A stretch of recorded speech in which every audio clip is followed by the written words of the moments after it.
오늘 이 북콘서트와 시작과 함께 또 깜짝 공연을 야심차게 준비하신 분이 있다고 합니다. 바로 애국전선 시즌3 닥터강 강명기 선생님이 작사하시고 또 이동혁 선생님이 작곡하신 돌아보니 힘찬 박수로 맞아주시기 바랍니다.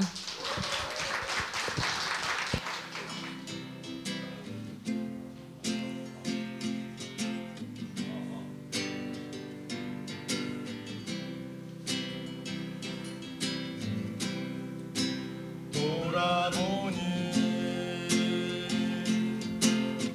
상처투성인 줄 알았는데 살같이 벗겨지는 쓰라린 상처만 가득한 절망인 줄 알았는데 다 주워도 아깝지 않은 사람들이 곁에 있더라. 곁에서 함께 울고 웃고 싸우고 있더라.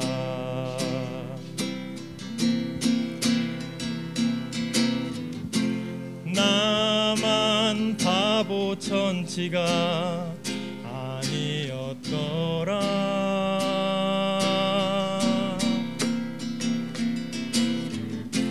바보 등신 같은 벗들이 있더라. 희망은 별게 아니더라. 바로 내가 희망이더라. 나의 당신이 희망이더라. 빛나는 아침을 믿고 사는 먹구름 속에 우리가 있더라.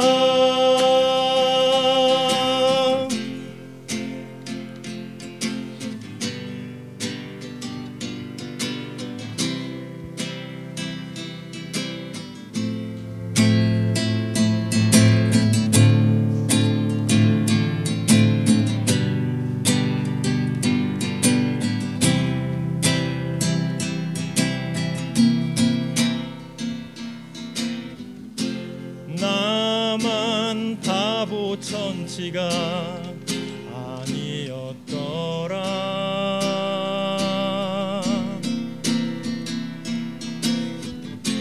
바보 등신 같은 벗들이 있더라.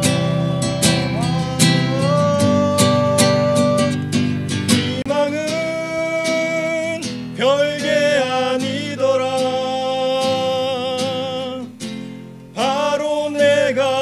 희망이더라. 나의 당신이 희망이더라. 빛나는 아침을 믿고 사는 먹구름 속에 우리가 있더라. 희망은 별게 아니더라. 바로 내가 희망이더라. 나의 당신이 희망이더라. 빛나는 아침을 믿고 사는 먹구름 속에 우리가 있더라.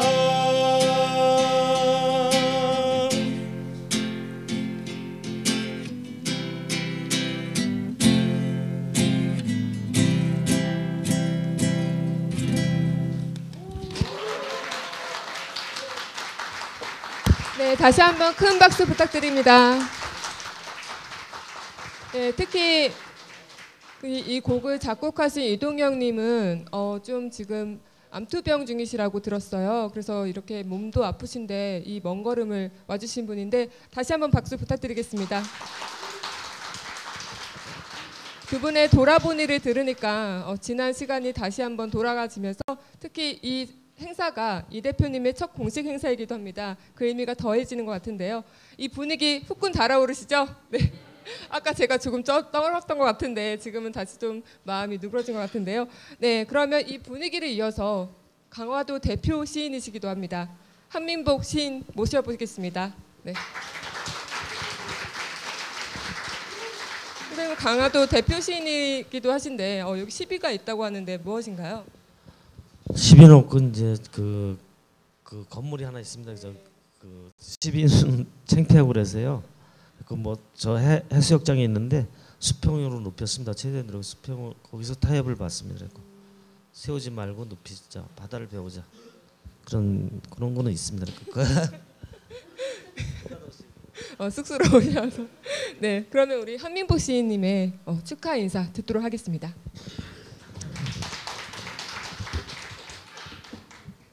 저는 이런 먼저 제가 시를 한 편 제 시를 읽기 전에 이걸 해보고 싶어요. 어디 시계가 있었으면 좋겠는데 이수신이 48일 단식을 하셨잖아요.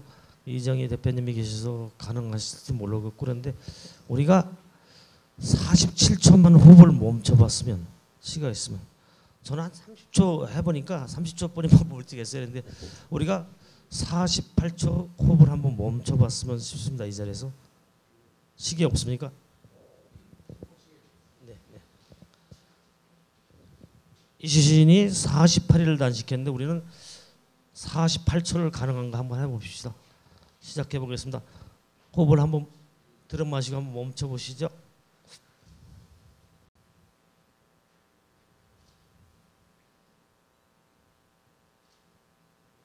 7초 지났습니다.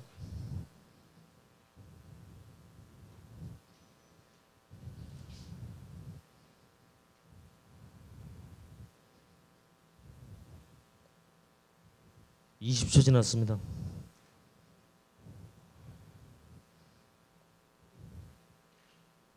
30초 근처 왔습니다.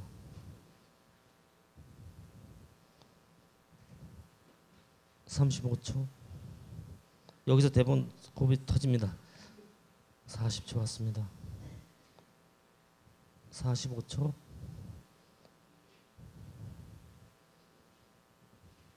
48초 왔습니다. 수고하셨습니다. 이렇게 힘든 과정을 거친 이슈 시인님 이런 훌륭한 자리에 제가 와서 할 것은 저는 시를 쓰는 사람이라서 일단 시를 한 편 읽어보겠습니다. 제가 쓴 시인데요. 제가 살면서 제일 부끄러움을 시로 한번 써봤습니다. 그런데 이 자리에 맞을지도 모르겠습니다. 눈물을 자르는 눈꽃불처럼 뜨겁고 깊고 단호하게 순간순간을 사랑하며 소중하다고 생각하는 것들을 바로 실천하며 살아야 하는데 현실은 딴전이 있어 세상이 유난히 돌아가는 것 같기도 하고 수송달을 눈물로 끊어보기도 하지만 늘 딴전이어서 죽음이 뒤에서 나를 몰고 가는가, 죽음이 앞에서 나를 잡아당기고 있는가. 그래도 세계는 눈물을 자른 눈꺼풀처럼 단호하고 깊고 뜨겁게 나를 낳아주고 있으니 이런 시입니다. 그런데 저는 시집을 5권째 냈는데 이 자리에서 딴전을 안 두고 옳다고 생각하는 걸 실천한 사람들을 오늘 만나서 너무 부끄럽고 저를 한번 이렇게 열어주는 것 같습니다. 그러니까 저희가 마음의 문을 열어서 안경을 쓰고 세계를 보려고 노력을 하지만 늘 부끄럽습니다. 그런데 제가 부족했을 때 눈이 와서 세상이 환해집니다. 내가 부족할 때 세계가 안경을 끼고 저한테 환한 풍경을 보여주는 것처럼 그런 꿈을 꾸고 실천을 못하고 살지만 실천하고 계시는 분들이 있어서 너무 부끄럽고 그런 자리입니다. 그런데 저는 1992년인가요? 기리성 교수님 여기 살아 저기 봤는데 지동설을 인정한 게 1992년이라고 얘기를 하죠. 옳고 옳음을 위해서 앞서가는 사람들은 외롭지만 그것을 인정하는 사람들은 늦는 것이죠. 그러니까 지동설이 몇백 년, 그러니까 1500년대에 나온 거죠. 그런데 그걸 인정하는데 1992년에 인정했다는 것이죠. 그렇지만 옳은 사람들은 외롭지만 옳은 사람들의 외로운 투쟁, 싸움, 그것이 결국 길이 되고 창이 될 것입니다. 그런데 사실 시를 쓰는 사람들은 뒤에 따라간 거고 두 분이 오늘 이 자리에 계시는 두 분이 시를 쓰고 있는 것이죠. 시는 창을 내는 것이고 길을 내는 것이죠. 두 분이. 그리고 너무 영광스럽고 그런데 긴장이 됩니다. 근데 딱 한마디만 정리를 딱 하겠습니다.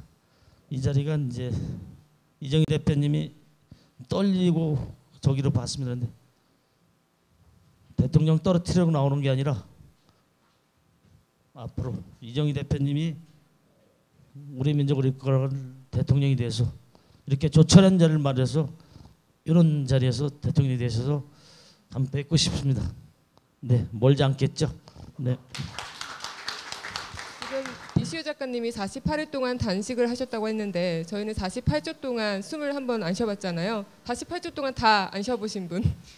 오, 저는 한 30초 이상 가니까 이 호흡 곤란이 오더라고요. 그래서 멈춰버렸는데 정말 이만큼 사람이 숨을 쉬고 뭘 먹는다는 게 가장 이제 사람이 필요한 거긴 하지만 그만큼 그거를 멈추고 뭔가를 한다는 거는 실천의 의지가 있기 때문에 당연히 할 수 있는 게 아닌가 그런 생각이 드는데 그만큼 더 이시우 작가님의 48일 단식이 놀랍고 또 대단하다고 느껴지는 그런 시간이었습니다. 정말 좋은 말씀 많이 감사드리고 특히 시는 창이고 물은 길을 낸다. 이 말이 저는 가장 와닿았던 것 같아요. 그럼 한민봉님의 말씀처럼 꼭 우리 실천하는 2013년 한 해가 됐으면 좋겠습니다. 그럼 법정 콘서트의 무죄 바로 저자이신 분이죠. 최진섭 작가님 모시고 발간기 과정을 들어보도록 하겠습니다. 큰 박수 맞아주시죠.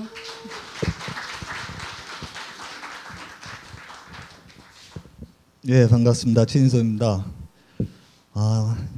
제2의 고향에 온 느낌입니다.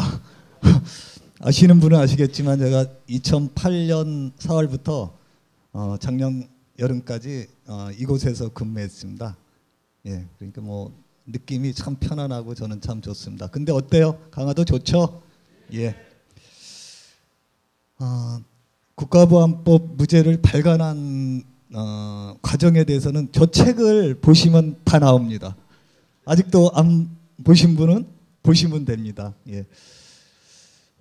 근데 그래도 짧게 한 가지만 말씀드리면 첫 만남인 것 같아요. 만남.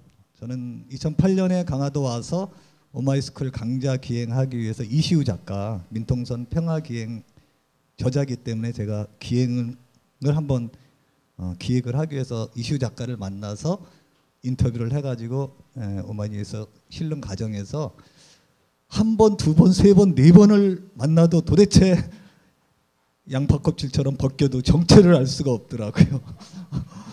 예, 처음엔 평화운동가인가 했는데 그 다음에 사진작가이고 그 다음에 동양 철학하는 분인가? 불교에 심취한 분인가? 겉보기가 그렇죠? 나중에 보니까 이거 막스 레닌주의자야? 나중에 보면 통일운동가고 예, 아주 그 깊이가 대단하고 제가 예전에 월간 말지에서 사람 인터뷰하면서 제가 핵심을 잘 간파한다고 생각했어요. 30분만 딱 얘기하면 저 사람의 정체가 뭐다 했는데 정말 모르겠더라고요. 근데 알면 알수록 매력적인 이분이 이정희 작가 이시우 작가가 우리 이정희 변호사의 변론을 통해서 무죄를 받게 되는 과정을 알게 됐어요. 이 만남을 통해서 어떤 믿음이 생겼던 거였죠. 근데 이정희 대표를 처음 본 것도 사실 강화입니다. 2010년 9월 15일이었네요. 강화도 산마을고에 이정희 대표가 강연하러 왔는데 제가 이 책을 들고 나온 게 이 책을 그때 이렇게 놓고 저자 사인회를 하는데 가서 사인을 받고 처음 얼굴을 뵀어요.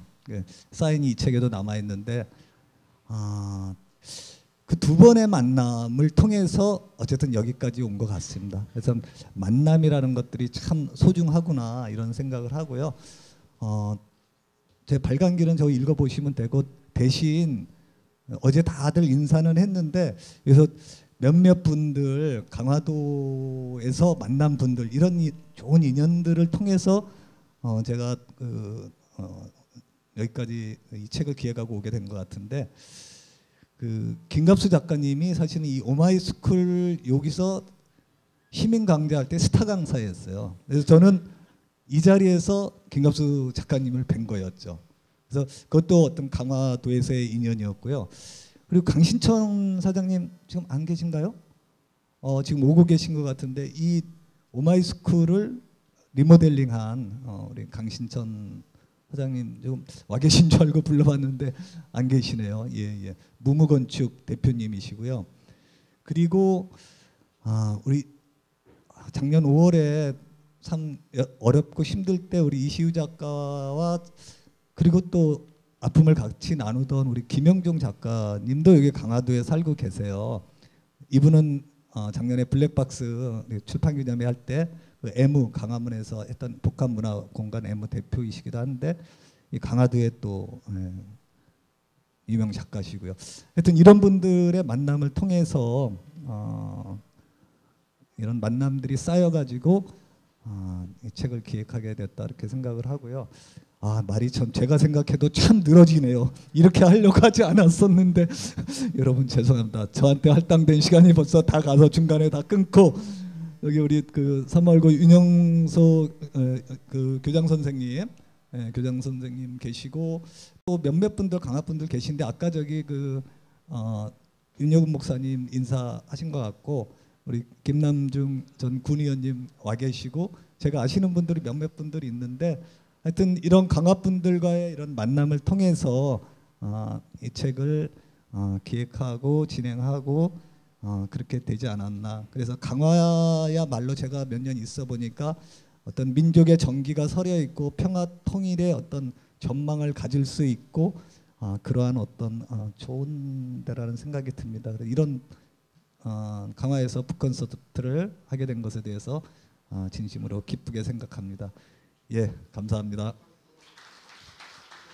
예. 제가 맨 마지막에 적어놓고는 깜빡했어요. 너무 시간에 쫓겨서. 창해출판사 전영배 사장님, 좀 일어나 주세요. 제가 다 사실 좀 이렇게 인사드리려고 그랬었는데 창해출판사 전영배 사장님 아니었으면 이 책 절대로 못 나왔습니다. 제가 커피 한잔 하면서 우연히 이 책 기획했더니 창해출판사에서 꼭 내고 싶다고 제가 내달라고 한 거 절대 아닙니다. 창해출판사 사장님이 꼭 내고 싶다고 하고 그 옆에서 정말 내야 한다고 맞장구 쳐주신 그 부인이기도 하신 사진작가 고소미 작가님. 예. 이분이 누구시냐면 여기 제가 대체로 알기로 그 이정희 그 대표를 좋아하시는 분들인데 이정희 대표 페이스북에 보면 사진 나오죠. 그 사진 촬영해 주신 분이세요. 예. 다시 보이죠, 그러니까. 또 있나요? 예. 뭐 한 명만 더 소개하고 들어가겠습니다. 여기 그 운두령 농부 최종만 씨 와 계세요? 예. 어디 와 계실 텐데 인사를 안 하나? 예. 저분 왜 소개하냐면 저 강원도에서 농사를 짓는 분인데 그 이정희 대표의 건강에 심히 염려된다. 그래서 앞으로 그 건강하게 대표직 하는데 도움되라고 겨우살이라고 들어보셨어요? 맞나요? 겨우살이 풀을 자연산을 직접 채취해 갖고 선물하겠다고 우리 여기까지 오신 겁니다. 예, 박수 부탁드립니다. 예, 이제 진짜로 들어가겠습니다. 예, 감사합니다.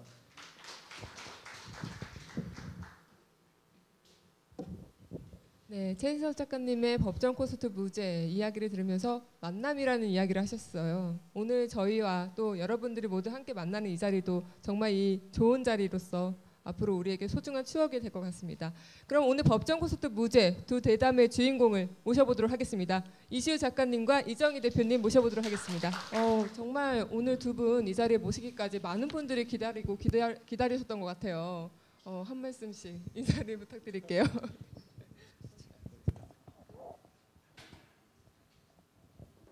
하여튼 원래 그 블랙박스를 열다라고 하는 책이 나오기 전에 이 책이 먼저 기획이 됐었습니다. 그래서 사실은 이제 이 책 때문에 진보의 블랙박스를 열다라고 하는 책도 사실은 나올 수 있는 기회가 됐었는데 뭐 저보다도 하여튼 이 책을 기획하신 최진섭 작가가 전 대단하다는 생각을 합니다. 전적으로 신섭 작가의 이 공이다라고 생각하고 최진섭 작가를 좀 많이 주목해 주시기 바랍니다. 네, 파란 하늘과 맑은 바람 속에서 여러분들을 만나뵐 수 있어서 참 고맙습니다. 무엇보다 저에게는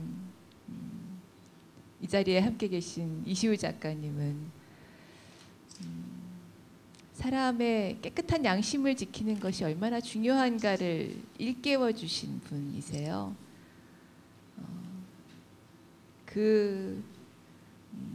저희의 깨달음이 책에 담길 수 있도록 최진섭 작가님 또 저를 지금 렌즈로 마주하고 계신 고소미 작가님 또 전영배 사장님께서 도와주셔서 정말 고맙다는 말씀 올리고 싶었습니다. 그리고 저희 이야기를 함께 들어주시고 눈빛으로 도와주셔서 이 자리에 함께 하신 분들께 깊이 감사드립니다. 고맙습니다. 네, 오늘 두 분 모시기까지 정말 많은 분들 기다리셨는데 두 분은 얼마 만에 만나신 건가요?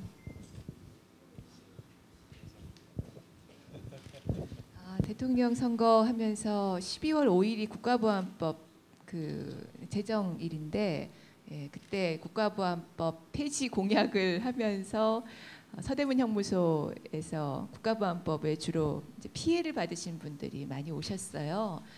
그때가 이 TV 토론 1차 토론을 하기 전이죠. 그러니까 저희 굉장히 힘들 텐데 최악으로 힘들 텐데 그때 이시우 작가님께서 와주셔서 따로 말씀은 안 하셨는데 뒤에 계신 것만으로도 얼마나 든든하던지 그때 뵙고 봄에 다시 뵙게 되네요.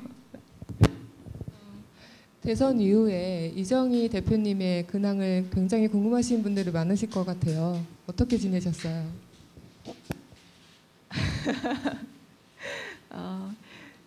잠 많이 자고요. 얼굴 조금 나아졌죠. 일단 많이 자야 된다 생각하고 그리고 두 번째로 열심히 한 일은 아이들을 워낙 그동안 잘 못 봐서 아이들 밥 열심히 헤매기고요.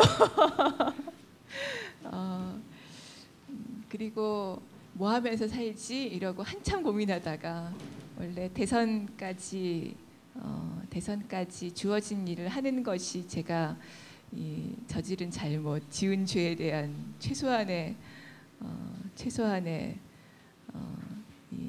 책임을 지는 것이다 생각하고 딱 거기까지를 했는데 그 이후에는 어떻게 살지 고심하다가 여전히 빚이 많이 남아 있더라고요. 그래서 다시 결심하고 마음 추스리는데 시간이 좀 걸렸습니다. 그리고 이제 당직 선거가 어젯밤에 이제 결과가 나와서 3월 1일이면 이제 당 대표로서 직무를 수행하게 되는데요. 마음을 단단히 다져먹고 있습니다. 저 스스로를 완전히 새로 바꾸어서 다시 신뢰를 쌓아나가는 길을 가야 되겠다. 좀 외롭고 또 오래 걸리고 좀 힘들 수도 있겠지만 마음을 굳게 먹고 가야 되겠다 이런 생각하면서 봄맞이 준비하고 있습니다. 제가 이정희 대표님을 뵙게 된 거는 지난해 이정희 희소식 때 그때 뵙고 처음으로 다시 뵙는 것 같은데 그때 뵀던 모습보다 더 좋아지신 것 같아서 네, 기분이 좋습니다. 이시우 작가님 강화도에 지금 거주하시고 계시는데 저는 강화도에 오늘 처음 오게 됐어요. 어제 처음 오게 됐는데 정말 공기도 좋고 파란 하늘 딱 날씨가 자연 환경에 살기가 너무 좋은 것 같은데 강화도에서 주로 어디 많이 가시고 좀 소개 좀 해주세요. 강화도 좋은 곳. 강화도 저는 주로 어디 다니지 않고 주로 그 작업실에 거의 콕 박혀 있는 편인데요. 강화도가 이제 그 하늘도 좋고 땅도 좋고 다 좋습니다만 그냥 자연이 아니고 역사가 서려 있는 곳이고 그래서 똑같은 하늘이고 바람이고 공기지만 뭔가 다른 어떤 기운 같은 것이 있는 곳이에요. 그래서 그런 역사의 어떤 현장 또 그 분단돼서 이제 남과 북을 바로 볼 수 있는 곳이기 때문에 무엇보다도 하여튼 통일의 꿈, 그다음에 이 세계 유라시아에 대한 거대한 상상력 이런 것을 한번 펼쳐볼 수 있는 곳으로 그런 한강 하구나 이런 곳들을 한번 가볼 만한 곳이 아닌가 생각됩니다. 작가님은 머리를 왜 기르신 건지 자연과 함께 살으시려고. 네. 머리가 이제 지금 이 상태로 된 것이 2007년 4월 19일 날 제가 길에서 딱 그 국가보안법으로 체포가 됐는데요. 체포가 되는 순간부터 그냥 머리를 자르지 않고 그냥 이 상태로 계속 이렇게 길게 된 겁니다.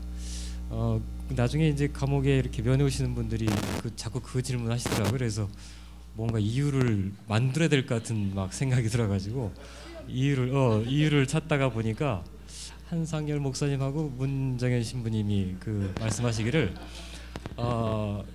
국가보안법 폐지될 때까지 수염을 안 깎기로 했다고 그러시길래 그럼 저도 그걸 하겠습니다 해가지고 그렇게 됐습니다. 역시 뭐 하나 하신데도 기쁜 뜻이 담겨 있으시네요. 그럼 본격적으로 질문 들어갈까요? 네. 예. 한참 걸렸네요. 한마디 하는데 이렇게 오래 걸릴 줄 몰랐습니다. 제가 저 책을 이렇게 읽어보니까 이 세 분이 상당히 사랑하시는 것 같아요. 예, 서로 이렇게 많이 칭찬을 과할 정도로 해주시더라. 이게 법정 콘서트 무죄인지 칭찬합시다인지. 근데 정말 멋지게 서로를 표현하시는 대목들이 많이 있더라고요. 그래서 최진섭 작가님이 이시우 작가님을 이렇게 표현한 내용이 있습니다. 너무 멋진데 꽃은 한 걸음도 움직일 수 없지만 좌절하는 대신 아름다움과 향기를 만들었습니다. 벌과 나비를 통해 온 세상을 뒤덮습니다. 이시우 작가 자신을 묘사한 것 아닐까 싶습니다. 제가 살면서 여러 가지 칭찬을 들어봤는데 이렇게 낯뜨거운 칭찬은 처음 봤습니다. 이시우 작가님도 이런 우리 최 작가님 평에 동의를 하시나요? 저도 좀 부담스러운 표현입니다. 근데 그 이야기는 이제 제가 유엔사 해체에 대한 걷기 명상이라고 해서 2004년도에 2달 동안을 강화에 출발해서 이제 강원도 고성, 다시 이제 부산, 그다음에 일본의 오키나와까지 이렇게 걸어서 명상한 적이 있었는데요. 그때 이제 그 2달의 기간 동안 제일 힘들었던 게 둘째 날이었습니다. 강화도 아직 벗어나지 않았는데 너무 힘이 들어가지고 그냥 저도 모르게 그냥 쓰러졌는데 쓰러진 곳이 어느 무덤가였어요. 저도 이제 한참 이게 잠을 자고서 이제 일어나서 누운 채로 딱 고개를 돌려보니까 옆에 할미꽃이 피어 있었어요. 저는 이렇게 힘들다고 이렇게 엄살을 피고 있는데 전 꽃은 보니까 움직이지도 못하고 0. 몇 미리밖에 안 되는 땅에다가 자기 뿌리를 밟고서는 있는데 한없이 아름답고 한없이 향기롭게 있는 거죠. 그리고 이제 나비와 벌이 날아와서 이렇게 왔다 갔다 하는 걸 보고 저 할미꽃조차도 푸른 포기 꽃조차도 저렇게 하는데 걸어 다닐 수 있는 사람이 뭘 못하겠나 하는 그런 생각이 들게 됐고요. 사실은 꽃한테 배운 거죠. 그래서 아무리 절망스럽고 어려운 조건이라 할지라도 우리가 꽃이나 풀보다 나으니까 더 큰 희망을 가지고 하여튼 살아야겠다는 생각을 가지고 썼던 글이었는데 저한테는 그게 딱 맞는 표현 아닌 것 같습니다. 너무 겸손하신 거 아니에요? 아 근데 뒤에 이제 이 칭찬 릴레이가 거의 충격적으로 이어집니다. 이시우 작가님이 또 이정희 대표를 평을 하셨는데 보통 이제 사람이 저 사람 참 99% 완벽한 사람이다 이렇게 얘기를 하잖아요. 그 정도만 이제 칭찬을 들어도 대단히 훌륭한 사람이다라는 평을 받는데 이시우 작가님이 100 중에 99를 채우고도 한 가지를 놓치지 않을 수 있는 사람이 바로 이정희 대표다. 그렇게 완벽하다는 건가요? 이거는 뭐 어느 정도 이렇게 두 분이 서로 잘해주면 이런 칭찬을 오고 갈 수 있나요? 아 정말 이렇게 완벽하신 분이라고 생각하십니까? 저도 지금 뭐 듣고 보니까 동의하실지 모르겠다는 생각이 드는데 제가 그 이정희 대표를 이제 재판과 연관해서 처음 만나게 됐던 게 수배 중에 만났어요. 그 수배 중에 만나서 잠깐 뵙고 이제 내가 이제 그 수배가 언제 잡힐지 모르니까 잡히면 그때 뵙겠습니다라고 딱 이렇게 해줬는데 딱 그 2007년 4월 19일 날 이제 길에서 딱 수사관들한테 체포가 되면서 뭐 이제 제가 문득 그래도 이제 당황스럽잖아요. 그럴 때 당황스러운데 변호사하고 통화를 하고 싶다 이렇게 일단 했더니 또 그 경찰들이 제가 이제 다른 막 그 반항을 할까봐 전화를 걸어서 바꿔주시더라고요. 전화를 딱 바꿨는데 전 첫 마디가 이제 그럴 줄 알았어요. 이제는 체포가 되셨군요. 이런 말을 당연히 이제 나올 거라 생각했었는데 뭐라고 하셨냐면 이제 다시 뵙게 됐군요. 이렇게 말씀하시는 거예요. 고객으로 보신 거 아닌가요? 그게 보통 이제 국가보안법이나 또 뭐 다른 일반 범죄를 할지라도 쫓겨다니고 그러면 보통 이제 범죄자라고 하는 낙인을 저도 그렇고 본인도 그렇고 다른 뭐 변호인이나 마찬가지 주변 사람들이 이렇게 생각하기 쉽잖아요. 근데 이제 저를 범죄자로 보지 않고 물론 이게 형식적으로 이렇게 할 수 있어요. 근데 이제 아주 순간적으로 딱 전화를 이렇게 통화하는 거 있었는데 체포됐다라는 말을 하지 않고 다시 뵐 수 있게 됐다 이렇게 하는 말을 듣고 하여튼 갑자기 마음이 좀 따뜻해졌습니다.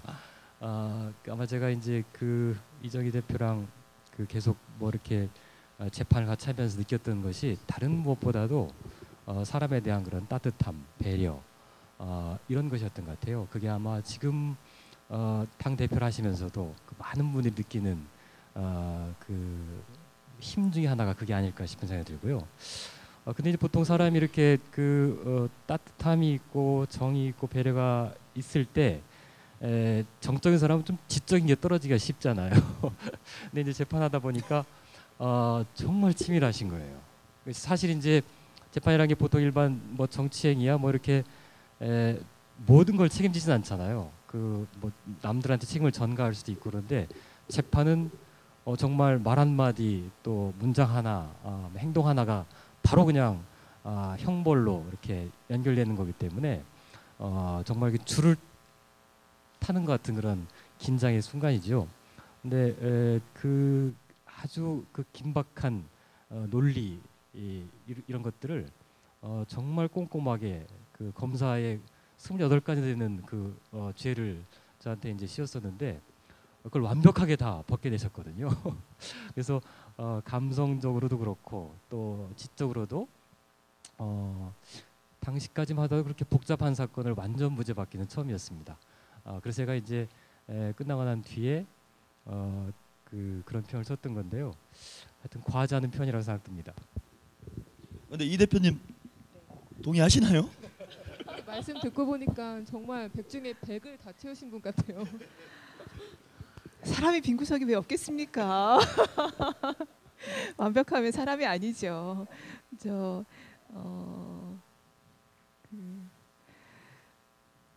빈 구석이 당연히 많죠. 제가 이 왼쪽과 오른쪽을 잘 구별을 못합니다. 실생활에서는 정치적으로는 아니죠. 네, 실생활에서는 좌양좌우 우양우가 항상 어렵더라고요. 우회전과 좌회전이 어렵고 말씀을 조금 덧붙이면 사실은 이제 이 수배 상태에서 몇 달을 지내실 때 제가 굉장히 뵙고 싶었어요. 사건에 대해서 이게 보통 사건이 아니라서 더군다나 가장 중요한 것이 이제 체포되기 전에 수배 상태에 가면서 가장 중요한 것이 저는 이 작가님이 그동안 창작해 오신 필름이 압수된 게 굉장히 중요한 일이라고 생각했어요. 그 당시에는 이제 당사자께서 뭘 하실 수 없는 상황이니까 제가 이제 경찰들하고 만나서 뭐 이 필름에 손상이 가지 않도록 하는 방법을 자꾸 찾아야 됐고, 그래서 어떻게 이 압수물을 제대로 잘 손상되지 않게 보관할 것인가 이게 저한테는 굉장히 중요한 과제였거든요, 변호인으로서. 그러니까 이 당사자가 그래도 좀 이렇게 직접 뭔가를 해주시거나 아니면 뭔가 코치를 해주시거나 연락이 자유로울 수 있으면 저도 굉장히 편한데 그렇지 못한 상황이고, 이건 사실 먼지가 묻어도 안 되고 곰팡이가 피어서도 안 되는 정말 중요한 작품들이니까 당사자가 고팠죠. 빨리 만나고 싶다. 그리고 어차피 이 사건은 굉장히 오랫동안 풀어야 되겠다는 생각이 많았고, 특히 사진 작가로서는 최초로 이제 구속되시고 압수된 작품이 압수된 분이기 때문에 이 사건이 굉장히 중요하게 풀려나가야 되겠다는 생각이 많았어요. 처음에는 어찌 보면 그런 그 무게, 이 작품에 대한 무게가 더 많았는데 나중에 1심 재판까지 꼬박 한 1년 정도 걸렸는데요.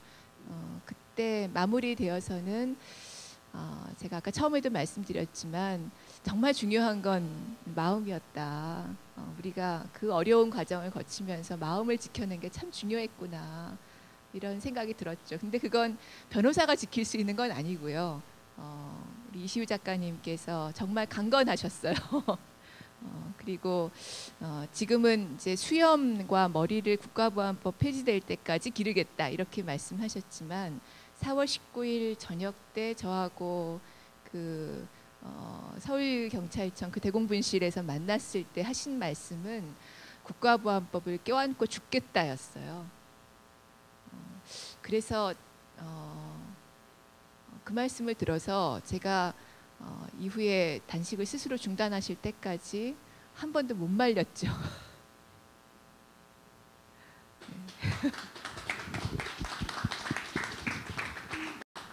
정말 들을수록 놀라운데 저는 개인적으로 이 책을 읽으면서 이시우 작가님께 궁금했던 게 있었어요. 그 고3 때 시험을 거부하면서 바위에 나비가 앉아있는 그림을 그리고 나왔다, 이렇게 쓴 구절이 있었는데 왜 그런 그림을 그리고 나오셨는지. 그거는 이제 그 프루스트의 시 중에 그런 시가 있었습니다. 그 나비가 이제 원래 꽃에 앉는 게 나비인데 나비가 바위에 그냥 앉아버리니까 오히려 그 바위조차도 꽃으로 만들어 버렸다. 이런 이제 시였어요. 그 우리가 이제 현실이 각박하고 어려울 때가 많잖아요. 그리고 그 현실 탓을 할 때가 많은데 그 현실 탓만 할 게 아니라 오히려 내가 이제 그 현실에 어렵고 힘든 현실에 나를 그 앉게 해서 그걸 오히려 그 꽃으로 만들어 버린 나비처럼 그렇게 하겠다고 그런 이제 뭐 터무니없는 생각을 했던 거죠. 근데 뭐 이렇게 얘기를 하셨더라고요. 시험 제도를 장벽이 아닌 놀이터로 여기고 뛰어넘어서야겠다라는 의지의 표현이셨다, 이렇게 말씀하셨는데 시험이 놀이터가 될 수 있나요? 근데 제가 한 분은 확실히 시험이 놀이터였을 것 같았던 분은 제가 한 분 압니다. 그렇죠. 계시죠, 바로 옆에. 예, 제 옆에 계신 분인데 시험 인생이고 시험인 이 대표님도 바위에다 나비 그리고 나오셨나요? 아주 솔직히 말씀드리면 저는 지금 저 그 고등학교 때 본 시험 말씀하시는 거죠?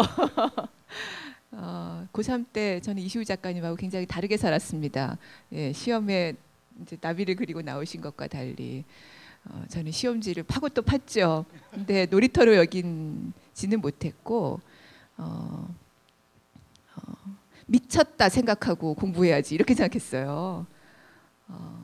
근데 지금도 그 성향은 좀 유지되는 것 같습니다. 그래서 국회의원 4년 하면서 몰두해서 해야 되겠다 이런 생각 굉장히 많이 했고, 고등학교 때야 그냥 저 개인의 선택인데 국회의원 되면서는 이게 저에게 잠시 빌려진 자리잖아요. 굉장히 애써서 만들어낸, 그리고 많은 분들이 한국 정치의 현상, 한국 정치의 현실에서 진보 정치가 제 역할을 하기를 바라는 그 열망이 빚어져서 만들어낸 역사의 산물이기 때문에 정말 그 공간에서 이야기하는 5분을 허투루 쓰면 안 되겠다는 생각이 굉장히 강했어요. 그래서 거의 미친 듯이 살았죠. 네, 그러다 보니까 빈 구석이 사실 굉장히 많이 생겼습니다. 이제 지난 시기에 늘 얻는 게 있으면 후회하는 게 있는데, 지난 시기에 열심히 일한다고 하면서도 제대로 사람들의 마음을 못 챙겼던 것은 그런 것이 뒤에 다 드러나는구나. 우리의 책임으로 제가 복구해야 될 부족함으로 드러나는구나 하는 생각을 요즘은 많이 하죠. 늘 얻는 것이 있으면 늘 잃는 것이 있구나 싶은데 100% 완전한 사람은 그래서 못 되는 듯하고요. 그냥 늘 부족한 게 나타나서 늘 그냥 잘못했습니다 이러고 사는 수밖에 없겠구나 여깁니다. 이 대표님 그렇게 말씀하시면 안 됩니다. 이 대표님 같은 분이 부족한 사람이 자꾸 이렇게 얘기하시면요, 저 같은 사람은 어떤 존재의 의미를 찾지를 못합니다. 저는 완벽합니다 이렇게 얘기를 하셔야 저 같은 사람도 나도 존재의 의미가 있구나 뭐 이런 보람을 느끼고 사는데, 너무 겸손하셔서. 예. 근데 두 분 공통점이 있으시다고요. 한 가지 아주 의미 있는 공통점 같은데, 예. 좋아하는 미술 작품이 같은 작품을 좋아하신다고. 러시아의 작가 일리아 레핀의 아무도 기다리지 않았다라는 작품을 두 분 다 좋아하시는데, 저는 이시우 작가님은 좀 이해가 됐어요. 예, 옷고도 치르시고 고생을 많이 하셔갖고 이 감옥에 갔다 오면 가장 뭐라 그럽니까, 감정이입이 되는 작품입니다. 그래서 이해가 됐는데, 이 대표님은 왜 이 작품을 좋아하셨을까 좀 잘 이해가 안 되는데, 두 분 다 어떤 좀 취지에서 이 작품을 사랑하시는지 이야기 저야 듣고 싶습니다. 남편이 좋아했기 때문에 첫 데이트를 했는데요. 네. 그때 남편이 제가 굉장히 좋아하는 작가라고 그러면서 화집을 이제 빌려줬어요. 거기에 제일 좋아하는 그 인상 깊은 작품으로 이 작품을 이야기를 한 거예요. 근데 제가 그 뒤에도 잊기 어려웠던 이유는, 왜 사람이 어떤 뭐랄까요, 도식 전형 이런 거에 따지면 떠나있던 사람이 돌아오면 무조건 기쁠 것 같잖아요. 다 환영해 줄 것 같잖아요. 근데 정작 사람들은 정작 사람들은 실제로 보이는 모습은 약간 두려움에 떨기도 하고 어색해하기도 하고, 이게 딱 한순간만 지나면 나타나는 게 있죠. 그걸 아주 있는 그대로 보여준 것이 저는 굉장히 가슴에 깊게 와닿았고, 한국 현대사에서 계속 되풀이되고 있다는 현실이 제정 러시아의 시베리아 유형뿐만 아니라 지금도 한국 현대사라는 것이 굉장히 가슴에 깊이 남더라고요. 근데 법정에서 마지막 최후 변론, 최후 진술을 할 때 이 작가님이 그 그림을 가지고 나오실 줄은 저는 전혀 생각을 못했어요. 근데 굉장히 놀랐어요. 최후 진술 때 작품을 가지고 나오셨군요. 그 일리아 레핀의 아무도 기다리지 않았다라고 하는 그림이 어떤 그림이냐면, 이렇게 그 혁명가가 그 시베리아로 유형을 갔다가 이제 딱 그 귀족 집안이에요. 그 안온한 이제 그 집안에 딱 방문을 딱 열고 들어오는 순간에 그 가족들이 그 보이는 순간의 모습을 딱 그린 그림이거든요. 근데 이게 환영과 환호가 아니고 아주 그 두렵고 거북하고 어찌할지 모르는, 그러면서도 환영을 또 아주 표현 안 할 수도 없는 그 애매모호한 묘한 감정을 표현한 그림이거든요. 이 그림이 이제 러시아가 당시에 그 알렉산드르 2세나 3세나 다 테러로 죽습니다. 근데 그 테러 해가지고 그 했던 사람들이 그 황제만 죽어 없어지면 이 분명히 혁명이 일어나가지고 사람들이 다 일어날 거다라고 생각했어요. 근데 황제를 딱 죽였는데 그 다음 날 아무런 일도 일어나지 않는 거예요. 너무나 조용한 거예요. 그 빼떼르부르크 그 시내의 그 풍경이. 그리고 결국 그 감옥으로 시베리아 유형 갔다가 다시 돌아온 사람들의 상황은 딱 그런 상황이 된 거죠. 도저히 환영받을 수 없는. 저는 우리 그 운동도 그런 순간들을 겪었던 적이 있고 앞으로도 겪을 수 있는 시간이 그 기회가 있을 수 있다고 생각됩니다. 우리는 정말 열심히 했는데 그 열심히 일했던 사람들이 자기가 그렇게 민중을 위해서 열심히 싸웠는데 정작 그 민중들에 의해서 외면당하고, 노신도 그런 표현 쓴 적 있거든요. 혁명 그 민중을 위해서 혁명한다고 했던 사람이 민중에서 재판받아가지고 딱 사형당한 장면을 딱 본 것을 이렇게 그린 그 글이 있어요. 비극적이죠. 하지만 그런 비극이 역사적으로 끝없이 하여튼 계속될 수 있고, 그런 비극을 맞지 하지 않기 위해서 더 그냥 단순히 내가 누군가를 위해서 일한다라고 하는 것에 머물지 않고 더 과학적이어야 되고 더 열렬해야 되고 더 어쩌면 정치적이어야 되고 이래야지만 된다라는 그런 어떤 각오를 하게 하는 그런 그림이라는 생각이 들었어요. 그래서 이제 국가보안법 그래도 짧은 기간 동안 이렇게 있다가 다시 강화에 돌아보니까 강화도에 이제 그 이슈를 다시 잡아들라는 프랭카드가 이렇게 붙어 있고요. 그렇더라고요. 그래서 딱 그 상황이었습니다. 그래서 아마 벌써 한 100년이 넘은 그림인데요. 계속 우리한테 이렇게 그 똑같은 장면이 비슷하게 이렇게 이어질 수 있고, 그걸 우리가 벗어나야 된다, 그런 생각을 가졌었습니다. 이 대표님은 작년에 좀 감정이입될 기회가 많지 않으셨나요? 마치 TV 토론회가 그 그림을 연상시키는 상황이었는데 정말 많은 고생을 하셨는데 참 주변 분위기는 좀 싸늘했죠. 어떠셨나요, 작년에?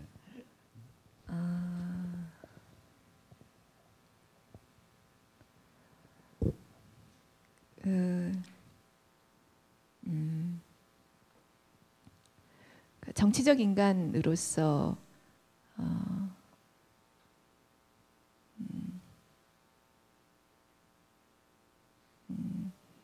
내가 화형당하고 있구나, 이걸 제 눈으로 이렇게 본 거죠.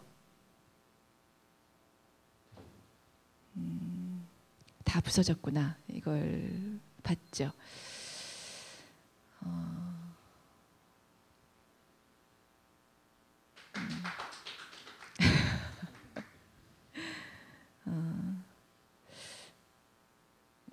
언제 처음에는 그런 느낌이었어요. 처음에는 내가 감옥에 들어갔구나, 이런 느낌이 들더라고요. 그리고 살아날 수 있는 길이 있는데 전향서를 안 쓴 거구나. 사람이 이렇게 살다가 몇십 년을 지낼 수도 있겠구나. 빨리 나가겠다고 또는 빨리 꺼내달라고 애원하지 말아야 되겠다 하는 생각을 했어요. 그리고 처음에 그렇게 시작된 시간이 점점 더 악화되면서 한 5월 말 6월쯤 되니까 화형당하고 있구나 이게 느껴지더라고요. 지금은 그것조차도, 그 상황조차도 제가 책임져야 할 것이었다, 이렇게 생각합니다. 네, 그것에 대해서 스스로 연민하면 안 된다고 생각합니다. 스스로 불쌍해하지 말자.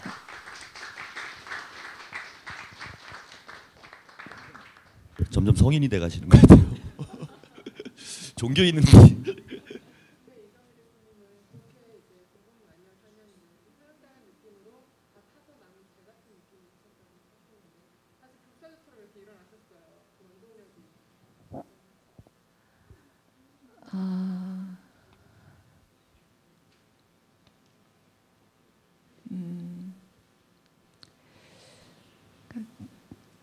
딱 두 가지 길이 있다고 생각했는데요. 그렇게 사라지는 것, 내 길. 또 하나는 다시 무엇인가를 해나가려면 욕을 바가지로 먹는 길. 두 가지가 있다고 생각했어요. 근데 그렇게 사라지는 길이 어찌 보면 개인으로는 덜 상처받는 길이라는 건 눈에 보이죠. 그런데 그 한순간 또 그동안 애써왔던 우리 사회의 진보 운동이 자신의 난관을 넘지 못하고 주저앉는다고 생각하면 개인으로서 상처를 덜 받는 길을 택할 수 없었던 건데요. 그래서 매우 상처를 더 많이 받겠구나 생각하고 대통령 선거에 나간 거고 예상대로 상처를 많이 받았죠. 제가 그 11월 출마 선언하기 직전이었다고 생각되는데 기억되는데 11월 달에 남영동 1985 영화를 보러 갔는데 아무도 기다리지 않았다 장면이 연출이 됐죠. 그 시사회장에 수백 명의 많은 야권 인사들 그리고 시민사회의 많은 분들께서 정말 다 이름 있고 누구나 다 알만한 분들이 정말 많이 오셨어요. 근데 거기서 저와 이야기를 나누고 또는 인사를 나눈 분이 5손가락이 안 되죠. 그리고 피해가는 일부러 이제 피해가는 게 이제 눈에 보이죠. 카메라들이 있고 손을 잡으면 그것이 마이너스가 된다는 것, 공격받을 수 있다는 것을 누구나 다 의식하고 있다는 것이 느껴지죠. 근데 총선까지 또는 총선 직전까지는 굉장히 달랐죠. 많은 분들이 옆에 오고 싶어하고 그리고 그것을 증거를 남기고 싶어 했죠. 근데 이것이 이제 작년에 우리 이제 통합진보당 사태를 거치면서 굉장히 다르게 이제 바뀐 건데 그 영화를 보면서 출창 울었어요.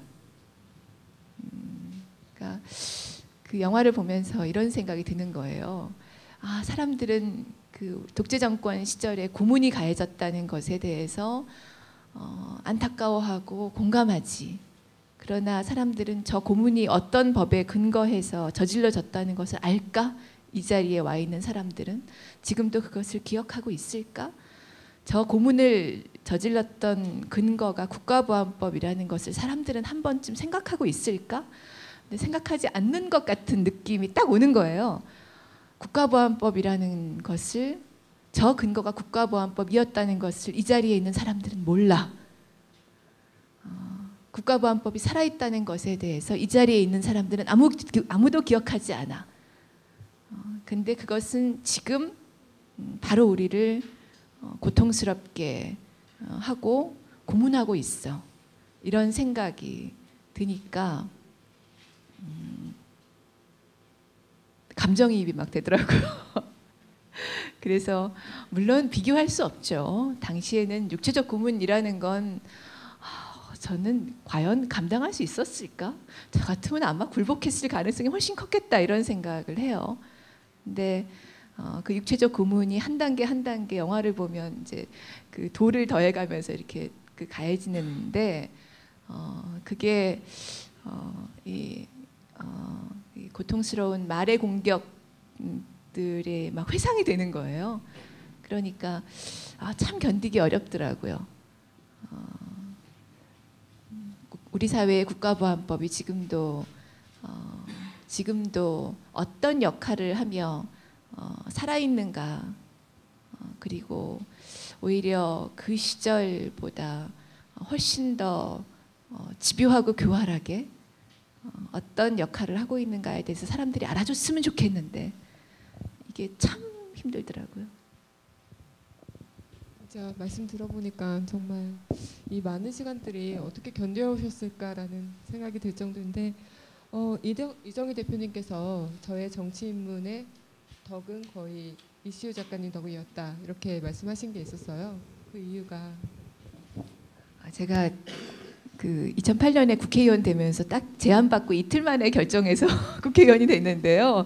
그렇게 결정할 수 있었던 이유는 그 상황이 좀 있었습니다. 제가 변호사를 이미 접었을 때였어요. 꽤 오랫동안 준비를 해서 상당한 빚을 안으면서 변호사를 한 6개월 이상 계획해서 정리를 했습니다. 근데 그렇게 된 이유가 이시우 작가님 뵈면서 이시우 작가님이 그동안 연구하셨던 한반도의 분단 체제와 주한미군과 그리고 핵 문제에 대해서 연구하셨던 걸 보니까 제가 굉장히 부끄럽더라고요. 저는 법률가고 그리고 제 법률가로서 저의 시작을 주로 주한미군 문제, 한반도 분단 문제로부터 시작했다고 저 스스로 생각하고 있었는데 제가 너무 부족한 거예요. 그래서 조금이라도 지금이라도 더 늦기 전에 나이 40이 되기 전에 공부를 시작해야 되겠다 이런 강렬한 생각을 하게 됐어요. 그래서 저한테 큰 자극을 주신 분이고 정체돼 있던 저한테 새로운 과제를 주신 분이에요. 그래서 진짜 절반은 절반 넘게 이시우 작가님 덕택에 또는 때문에가 좀 더 맞을 것 같은데 때문에 정치를 시작하게 되었다. 이게 사실입니다.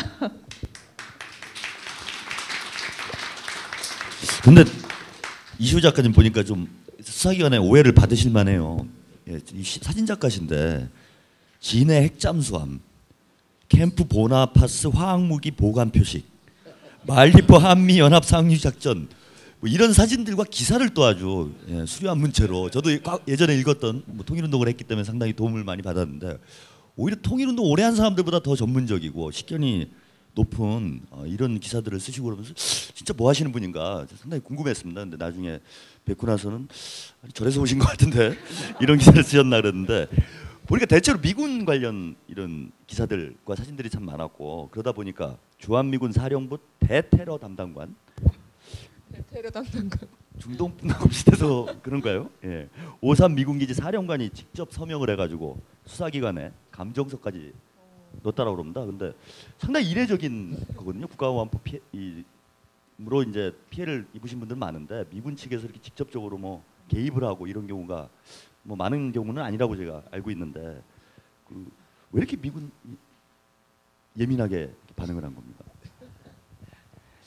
이제 제가 사진 작업을 그런 쪽으로 하게 됐던 것은 우리가 이제 통일 운동을 하고 또 그다음에 미국을 극복하자라고 하면서 이제 뭐 반미 운동도 하고 이렇게 하는데 그 미국을 반다면서 미국이 주는 자료만 다 받아서 우리가 공부하고 있는 거예요.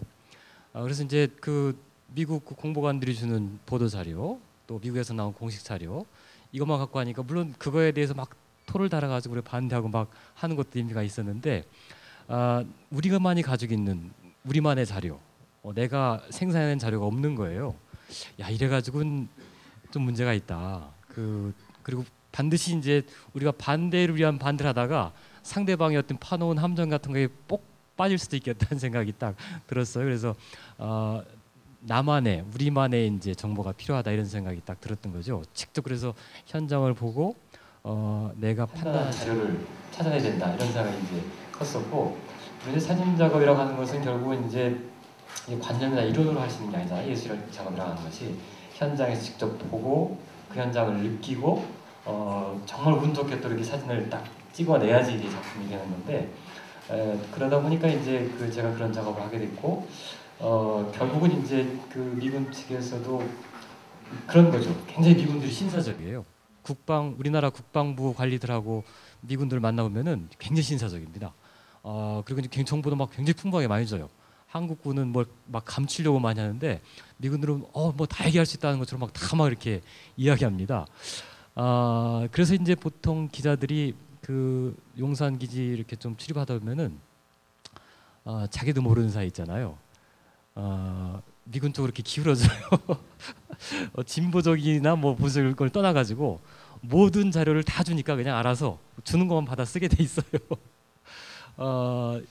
이래서는 안 되겠다는 생각이 들었던 거죠. 그래서 이제 그러다 보니까 이제 우리가 보통 미군들이 신사적이다라고 딱 생각하는 틀이 다 이렇게 딱 정해져 있는 거죠. 그 틀을 딱 넘어서는 순간에 그 대테러 담당관이나 오산 공군기지 사령관이 바로 그냥 이시우 잡아내라고 감정서를 써가지고 검찰에다 딱 넣게 된 거 아니겠어요? 그러니까 그 미국이 겉으로 볼 때 이렇게 상당히 신사적이고 합리적이고 이제 그 사람들 상당히 폐허하게 이렇게 보이는데 어느 경계선을 딱 넘는 순간에 그 태도가 확 바뀌어 버리는 거죠.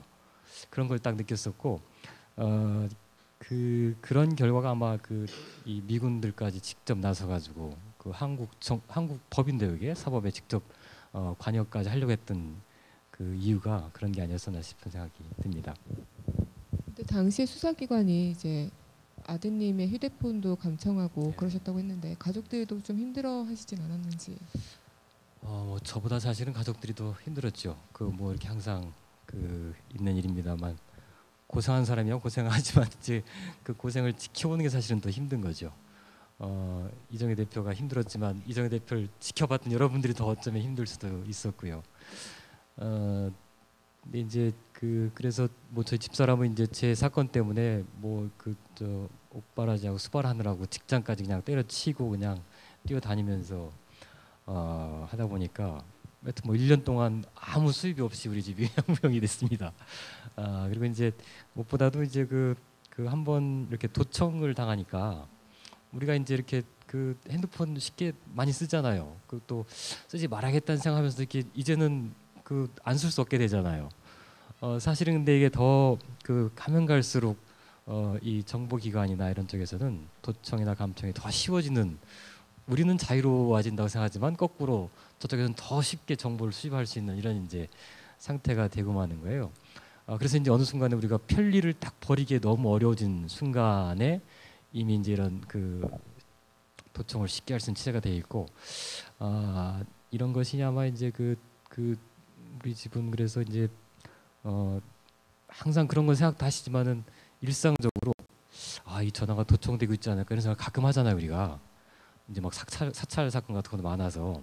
근데 이제 그게 가끔 가다가 의심이 가는 게 아니라 항상 도청을 받고 있구나라고 하는 생각을 갖게 됐고, 어찌 보면은 이제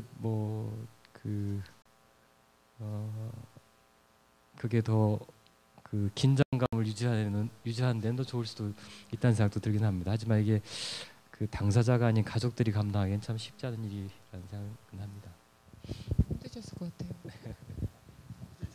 휴대폰 안 쓰신다고? 전혀 안 쓰시는 건가요? 예. 어떻게 연락을 가족들이나 아니면 지인들과? 유선 전화로 하죠 다.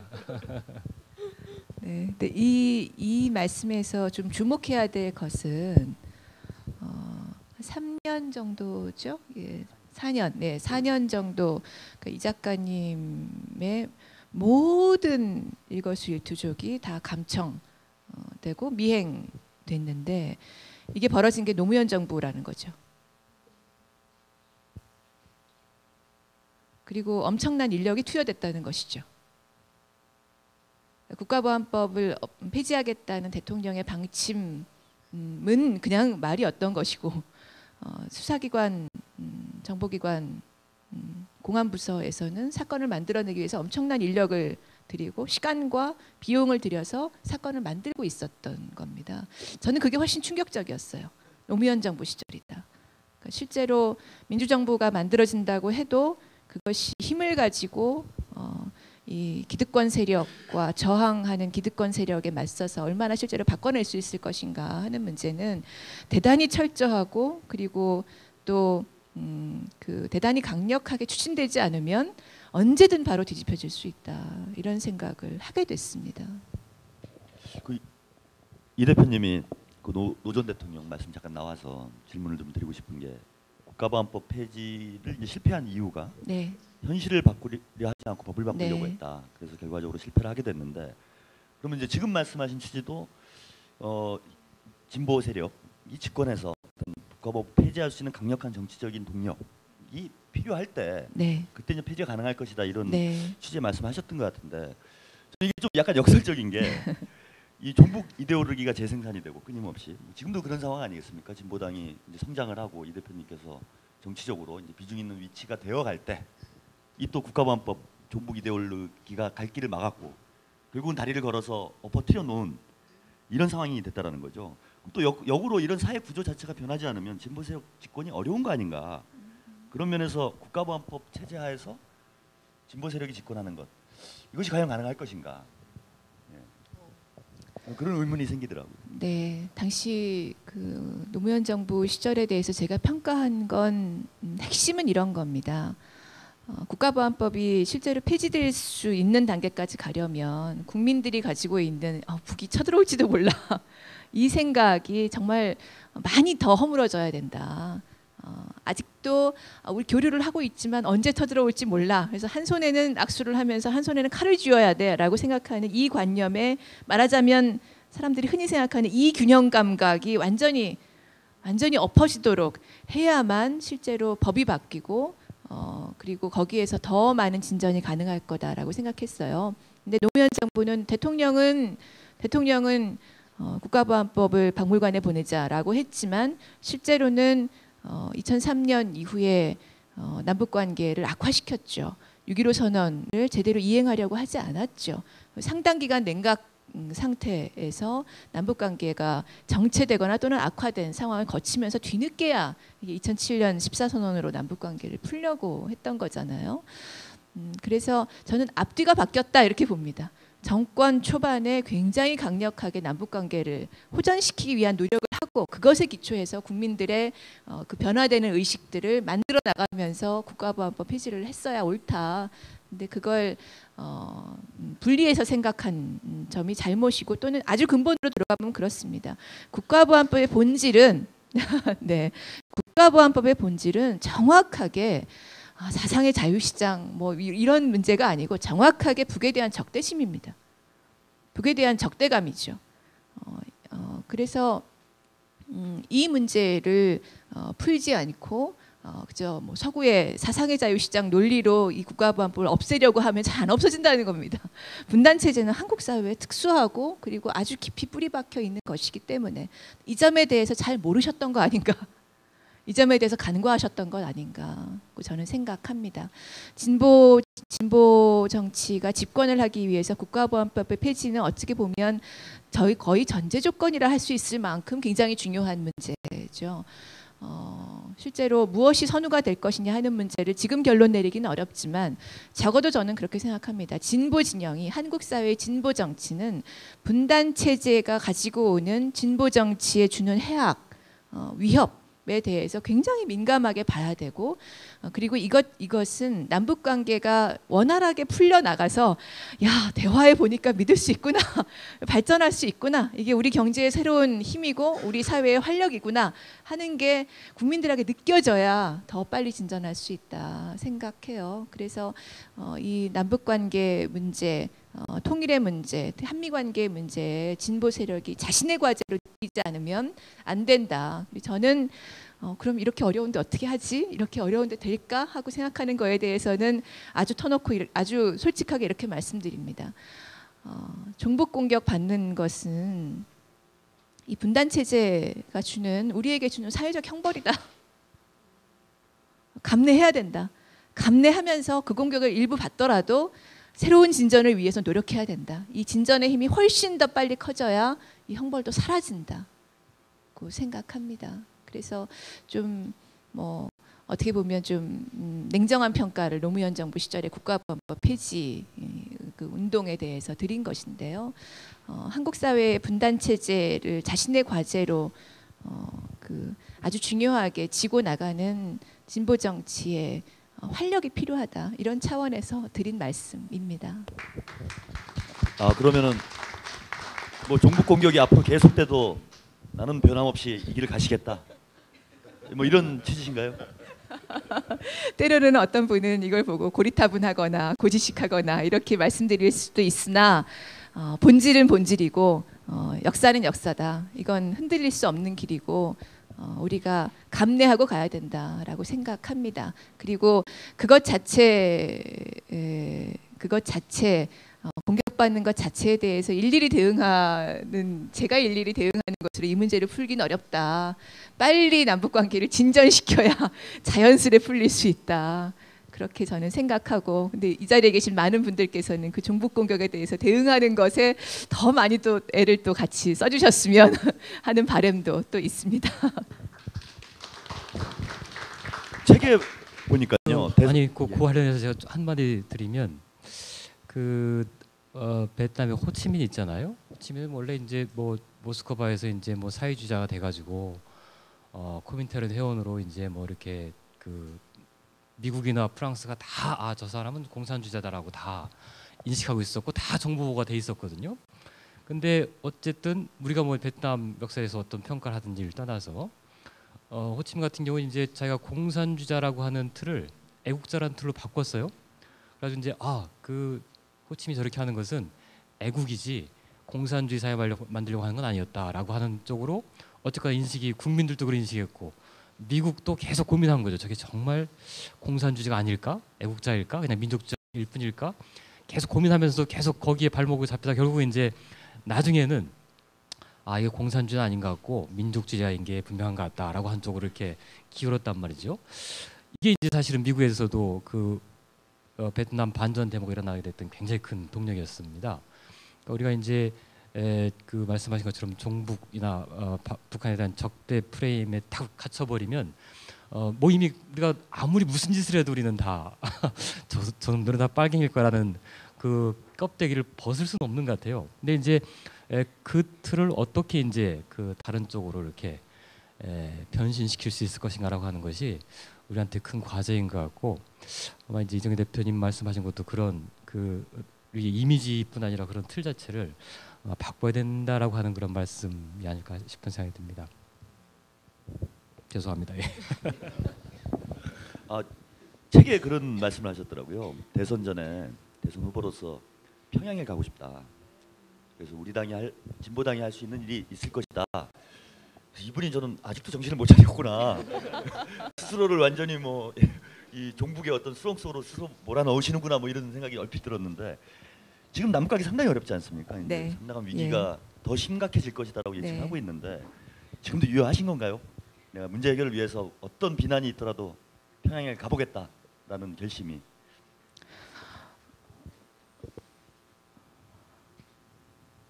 뭐 대통령이 책임지고 갈 생각을 해야 맞는 거 아니겠습니까? 이명박 대통령도 가려고 했다가 뭐 이제 뭐 못 간 것인데 그런 그 책임 있는 역할을 누구나 다 도와야 한다고 생각합니다. 남북 관계를 풀려고 하는데 평양 안 가겠다, 두려워서 못 가겠다 이런 생각하면 어떻게 남북 관계를 풀겠어요? 모두가 사실 오가며 북과 대화하겠다 이런 얘기를 하는 게 맞고, 그리고 우리는 조선사회민주당과 계속 교류를 해왔던 당의 역사가 있고 거기에서 남북 관계가 때로는 좀 긴장될 때 좀 그래도 잘해보자 이런 메시지가 오간 경험도 또 있습니다. 그래서 저희의 역할을 꾸준히 해나가는 입장을 뭐 꺾을 생각은 없고 당연히 적극적으로 피력돼야 된다고 생각하고 더 많은 분들이 나라도 가서 이 상황을 좀 뚫어보겠다 이 말씀을 하시는 게 옳다고 생각합니다. 방금 말씀하신 그 국가보안법 얘기에서 국민들의 인식이 바뀌어야 된다 이렇게 말씀하셨는데 그 얘기가 이제 국가보안법은 법으로서 지녀야 할 기본적인 가치가 없다 이 말하고도 좀 일맥상통하는 것 같아요. 그 네. 말을 또 한마디로 좀 정의를 해주시면. 네, 딱 한마디로 줄이기는 좀 쉽지 않은데 국가보안법이 법으로서 가치를 가질 수 없다고 생각하는 이유는 이겁니다. 싸우지 않고 싶은데 안 싸우면 처벌하는 법. 이게 국가보안법이거든요. 국가보안법 제가 책에 잠깐 말씀드렸지만 국가보안법으로 처벌된 북쪽 사람이 있나 기억해 보십시오. 없습니다. 국가보안법은 반국가 단체의 구성원인 북의 2천만의 주민들을 처벌하려고 만든 법이 아닙니다. 실제로 한국 사회에서 북과 싸워야 되겠는데 너 왜 안 싸워? 왜 싸우지 말자고 해? 그게 북을 돕는 거잖아. 그렇게 말하는 몇몇 사람들을 끄집어내서 그 사람들의 양심을 처벌하려고 하는 거죠. 법이라는 건 원래 도덕이 해결하지 못하는 것을 사회의 분쟁을 줄이려고 하는 게 법이죠. 싸우지 말라는 게 원래 법의 기본 정신입니다. 근데 이건 싸우지 않는다고 해서 처벌하잖아요. 법의 기본 가치가 없다는 겁니다.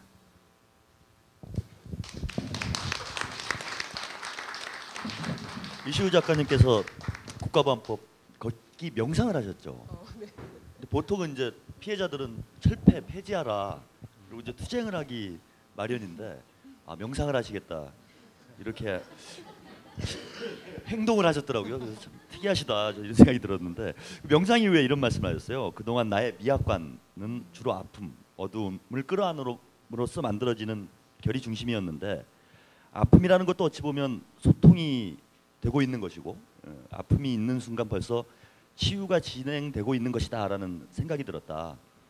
그래서 아픔조차 느낄 수 없는 상태의 그 무엇이 우리한테 있고 아픔으로 인식조차 되지 못하고 소외되는 것들을 과연 우리가 발견할 수 있을 것인가. 이런 소외되는 것들과 소통할 수 있는 길은 간절함에서 나올 수 있다라는 깨달음을 얻으셨다 이렇게 말씀해 주셨는데 저 상당히 감명 깊었습니다. 미처 생각하지 못한 이런 부분이었다고 보는데 우리 사회에서 국가보안법 체제에서 아픔으로조차 인식되지 못하고 있는 소외된 것들 어떤 것들이 있을까요? 저는 이제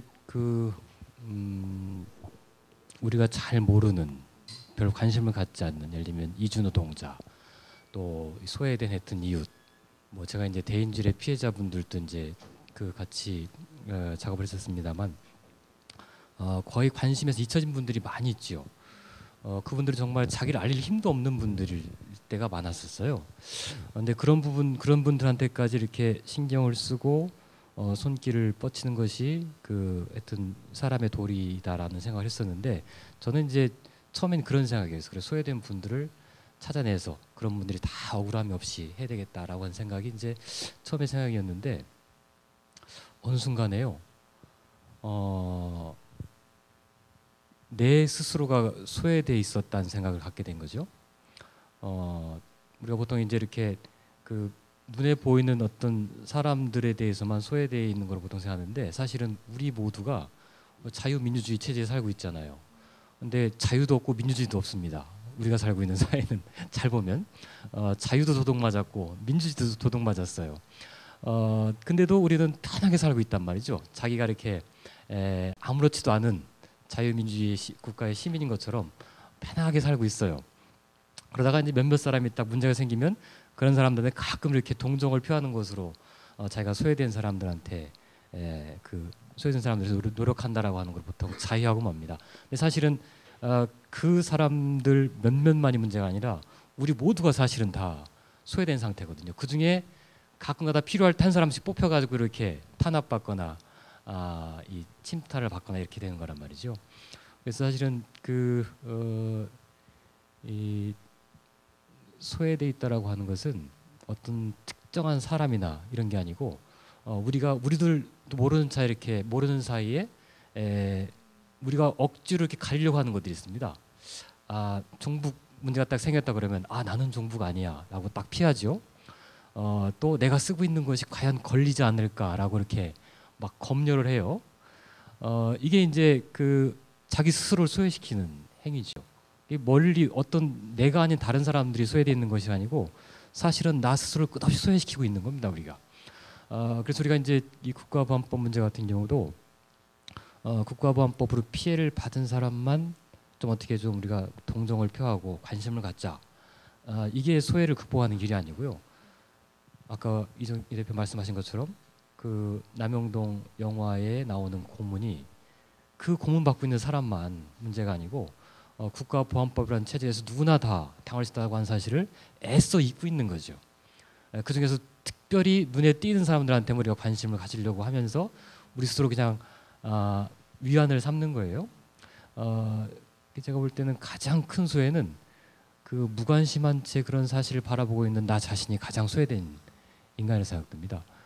이것을 자기가 성찰하고 이런 반성을 통해서 자기가 이런 관성을 극복하지 못하면 사실은 자기도 자유와 민주주의란 이름으로 다른 사람들이 자유와 민주주의를 이렇게 도둑질해가면서 나는 갖고 있으니까 내가 갖고 있는 걸 너한테 조금 나눠주겠다, 배려주겠다라고 하는 위선자가 될 수 있다는 생각도 듭니다. 그래서 우리가 나 스스로 다시 한번 이렇게 나 스스로를 소외시키고 있는 이런 구조에 대해서 통찰하는 것이 가장 중요한 일이 아니겠는가 하는 생각을 합니다. 그래서 이제 국가보안법 약 올리기를 제안하셨더라고요. 저는 하나 더 하고 싶은 게 종북주의도 약 올리기를 좀 같이 했으면 좋겠습니다. 그래서 종북주의자 100만인 서명운동 이런 걸 좀 해가지고 한 100만 명쯤 되면 뭐 가다 놓기가 좀 어렵지 않겠습니까? 그래서 저부터 한번 인터넷에서 나는 종북주의자다라고 페이스북에 올려놓겠습니다. 좋아요 많이 눌러주십시오. 근데 정말 그 이시우 작가님이 또 이렇게 얘기를 하셨는데 몇 년 전에 그 자유의 다리 끝 철조망에 뭐 기다림이 간절한 사람은 먼 곳을 바라본다라는 그런 문구를 리본에 적어놨다고 하셨어요. 만약에 두 분께서 이제 리본에 문구를 적는다면 어떤 문구를 적고 싶으신지.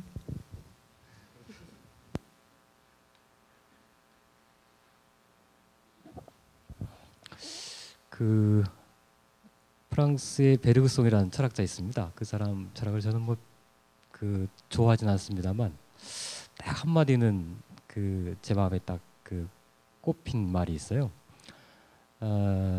자유의 반대는 구속이 아니라 관성이다 이런 말 한 적이 있습니다. 우리가 보통 구속은 외부로부터 오는 것이잖아요. 그래서 어떤 강력한 구속이라 할지라도 내 마음 안에 있는 자유지를 완전히 구속하지 못합니다. 그래서 내 자유지가 막 싸우고 반항해서 그걸 극복할 때도 있죠. 근데 관성이라고 하는 것도 외부로부터 온 것이에요. 근데 이제 관성은 내 것이라고 착각을 합니다. 심지어 막 합리화시켜요. 이건 내 거야, 내 거야라고. 자기의 자유의지인 것처럼 착각을 막 스스로 하고 합리화를 시키지요. 우리가 구속에 대해서는 막 정말 총칼을 들고 싸워서 극복할 때도 있습니다. 근데 관성은 아무리 총으로 쏴도 쓰러지지 않고 칼로도 베어지지 않아요. 이 관성과 싸워서 이길 수 있는 유일한 무기는 반성의 능력입니다. 성찰할 수 있는 능력이죠. 그래서 그 우리가 기다림이 간절해져서 외골수가 될 때가 있거든요. 그 자기의 기다림만 간절하다고 생각해가지고 근데 이제 자기가 그런 함정에 빠져버리는 순간에 남들이 파놓은 함정에 다 그냥 우리가 함몰돼가지고 빠져버리는 꼴이 될 수도 있어요. 그런 구조 자체를 통찰하고 그 반성할 수 있는 능력이 있을 때만이 나 스스로를 거기서 꺼낼 수 있다는 생각이 듭니다. 그래서 그 자유의 반대는 구속이 아니라 관성이다 이 말을 써놓고 싶습니다.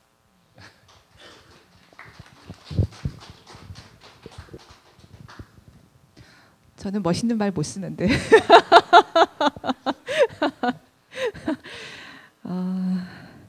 빨리 가는 모습을 보여드리는 걸로 그걸로 답을 드려야 되겠는데요. 네, 얼른 갔다 오겠습니다. 네. 갈 수 있는 날을 빨리 만들겠습니다.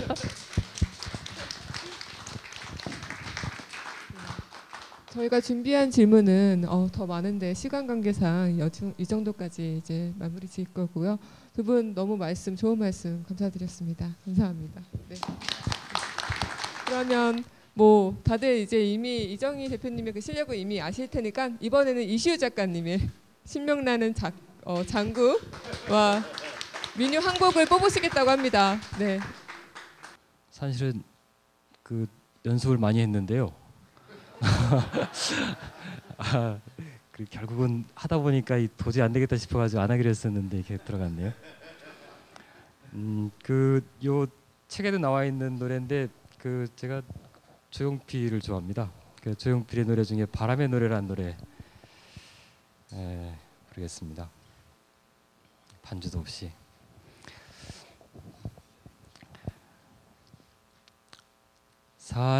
살면서 듣게 될까 언젠가는 바람의 노래를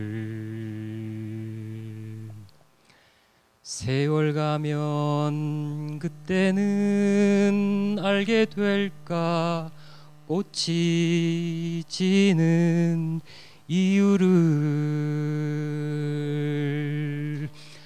나를 떠난 사람들과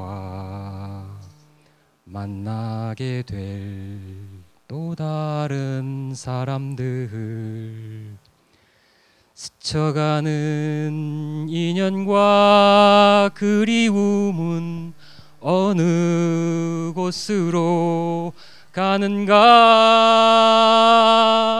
나의 작은 지혜로는 알 수가 없네 내가 아는 건 살아가는 방법뿐이야. 보다 많은 실패와 고뇌의 시간이 비껴갈 수 없다는 걸 우린 깨달았네.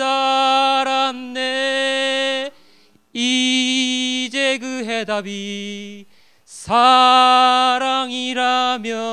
나는 이 세상 모든 것들을 사랑하겠네.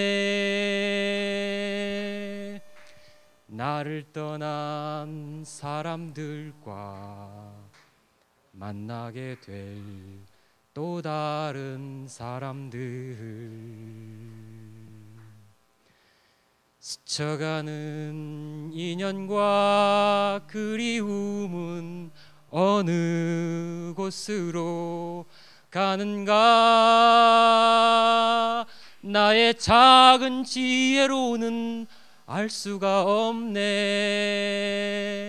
내가 아는 건 살아가는 방법뿐이야.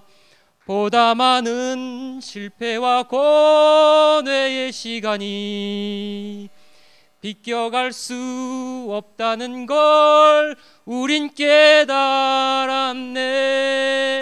이제 그 해답이 사랑이라면 나는 이 세상 모든 것들을 사랑하겠네. 나는 이 세상 모든 것들을 사랑하겠네.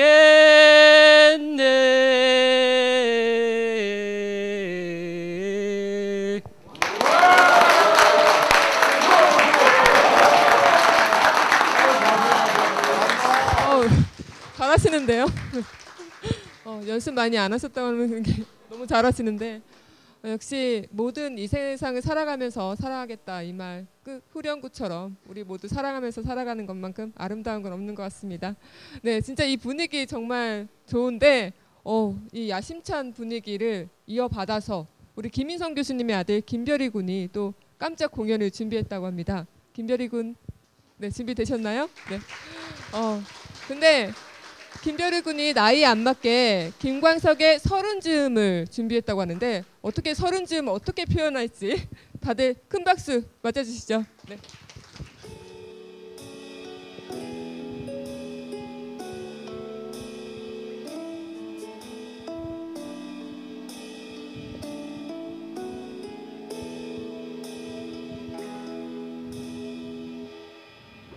또 하루 멀어져 간다. 내 품은 담배 연기처럼 비어가는 내 가슴 속에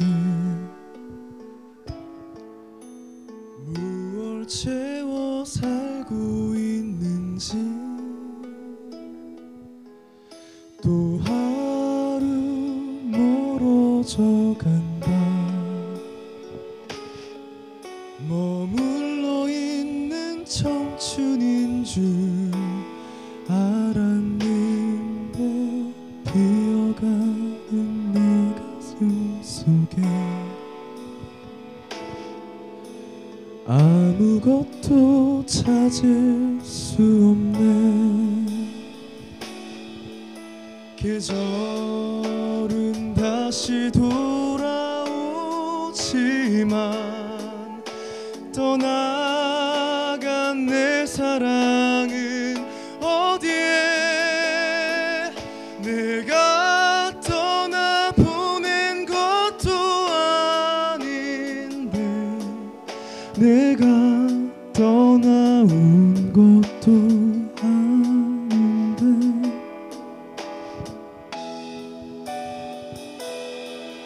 또 하루 멀어져 간다. 머물러 있는 청춘인 줄 알았는데 하루 멀어져 간다. 매일 이별하며 살고 있구나.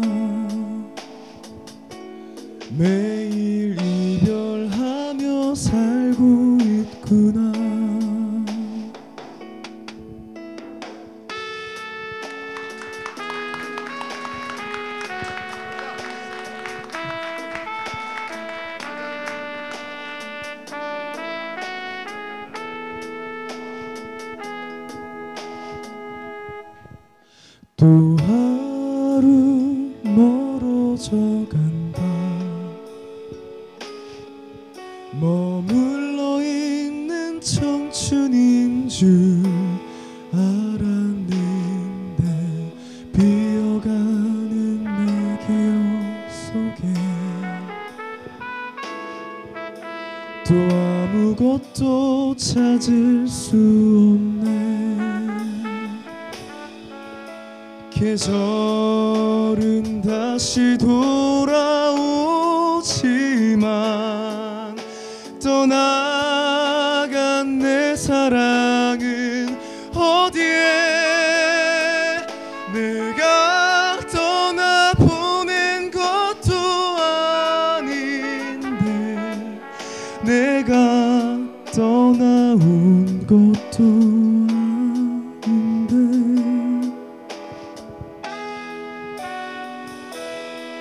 점점 더 잊혀져 간다. 머물러 있는 사랑인 줄 알았는데 하루 멀어져 간다. 매일 이별하며 살고 있구나. 매일 이별하며 살고 있구나.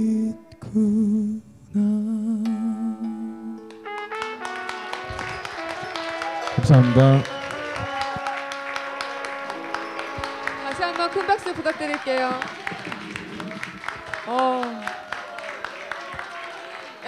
앵콜 안 되나요?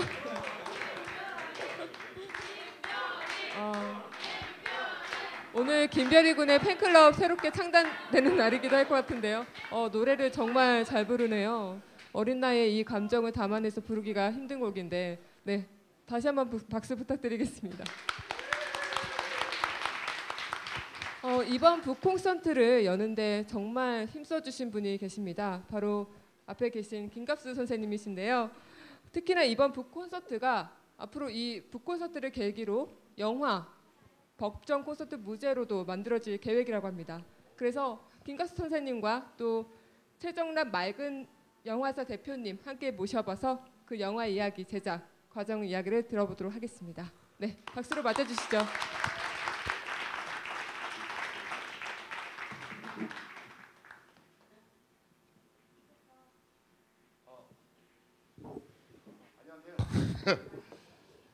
잘 들리죠? 제가 이 이야기를 영화로 만들겠다고 생각하는 이유는 세 가지인데 이 세 가지가 서로 얽혀 있습니다. 예전에 그 6.15 회담이 있고 나서 대구에서 한 나이트클럽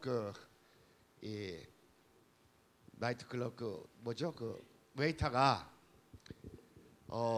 이 오토바이 뒤에다가 이 광고물을 이렇게 하고 다녔어요. 그러면서 자기한테 좀 부킹을 나이트클럽으로 오면 내가 부킹을 책임지겠다 해놓고 김정일 부킹위원장이라고 이렇게 해놨습니다. 그런데 그날 잡혀갔어요, 얘가. 예, 잡혀갔습니다. 자, 아까 우리 이시우 작가가 평화를 말하고 예술을 말했는데 잡혀갔잖아요. 그렇죠?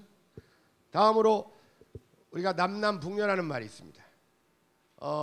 남남과 북녀가 사랑을 해도 국가보안법에 저촉됩니다. 그렇죠? 여기 어린아이들 있죠? 이 어린아이들 나중에 한 10년, 20년 있다가 잡혀가면 너는 어릴 때부터 세뇌를 받은 거야. 오마이 가서 이런 얘기 합니다. 그렇죠? 자, 이 국가보안법이라는 것은 이렇게 우리의 여유와 유머, 사랑, 평화, 예술, 그리고 우리의 후손의 삶을 제약하거나 구속하거나 억압하는 법입니다. 그래서 이 법을 철폐하기 위해서 첫 번째로 이 영화를 만들겠다는 겁니다. 네.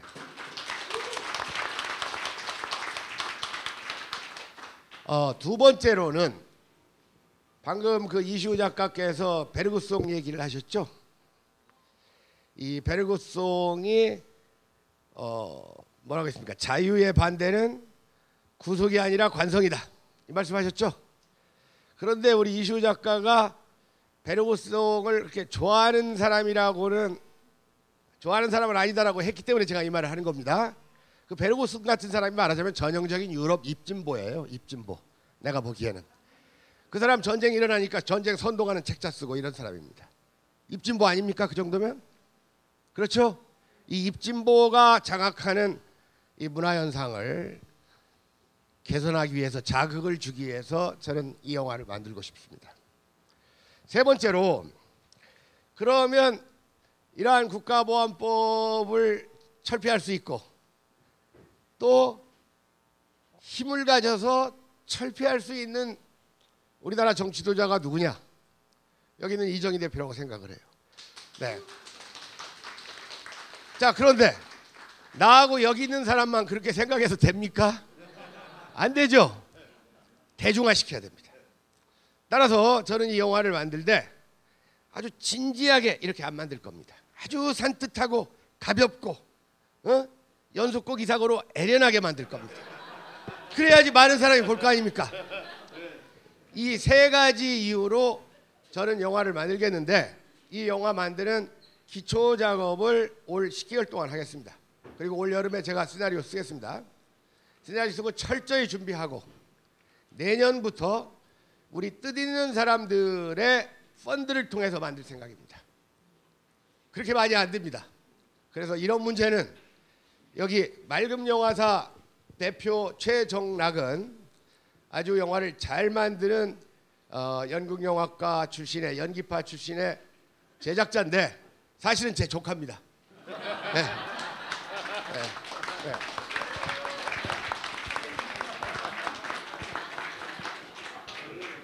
네, 저 맑음영화사 대표 최정락입니다.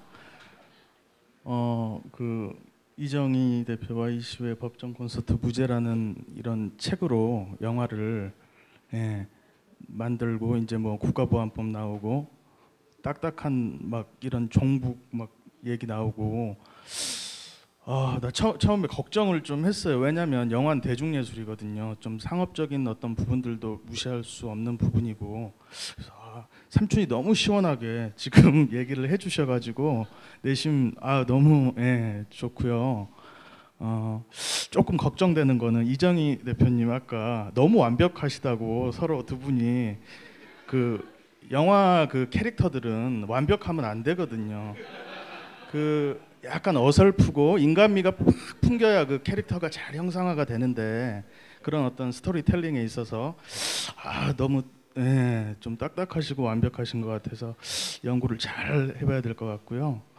어쨌든 저 이 자리에 지금 제가 사실 후반 작업 중이에요. 그 설애라는 영화, 작년에 이렇게 일본 자금을 끌어다가 국내에서 투자가 잘 안 됩니다, 사실. 저같이 이제 큰 영화를 한 경험이 없는 이런 제작자, 젊은 제작자들은 좀 라인을 타기가 힘들어서 저는 일본 자금으로 계속 작품을 해왔고요. 설애라는 작품 네 번째 작품입니다. 그 여러분 다 아실 거예요. 내 딸 서영이에 나왔던 그 박혜진이라는 배우하고, 그 대왕의 꿈 최근에 끝난 이영하라는 배우와 전무성 선생님, 그리고 저희 뭐 학교 선후배 진 이 선후배들 해가지고 저 많이 도와줬고요. 일본 아키다에서 또 촬영도 하고, 슬픈 멜로 영화인데 올 초가을쯤에 아마 개봉을 할 거예요. 그거는 되게 슬픈 정통 멜로 영화고요.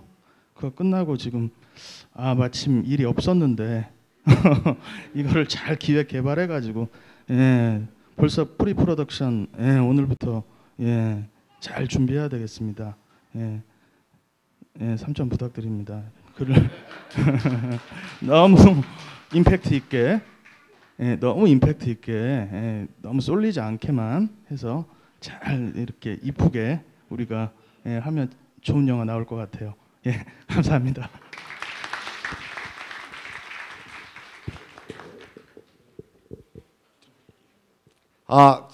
이게 목소리가, 제가 술을 어제 점심부터 오늘 새벽 5시까지 마시면서 얘기를 했더니 이 가까이 있는 분들이 졸리니까 졸리면 자기가 자면 됐지. 선생님 주무셔야죠. 그러는 거예요. 자기가 자고 싶으니까. 그래서 그럼 먼저 자라고 하고 전 제일 늦게 잤는데 그래 목소리가 좀 그렇습니다. 원래 안 좋은 데다가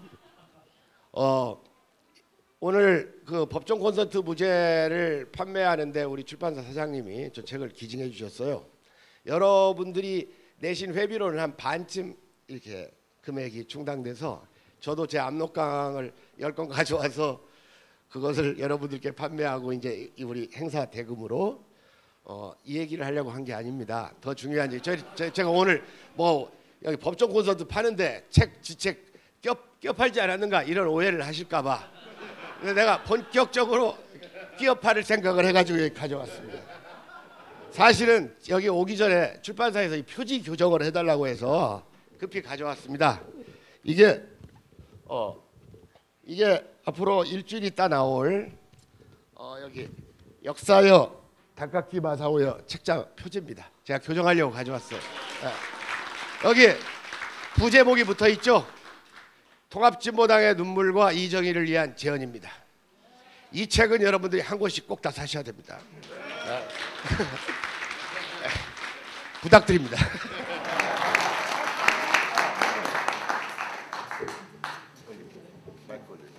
한국은 언론의 자유와 표현의 자유가 있는 나라입니다. 예, 국가보안법 이거 폐지를 위해서 제가 영화를 정말 치밀하고 아주 영리하게 잘 어떻게 버무려 가지고 잘 한번 만들어 보겠습니다.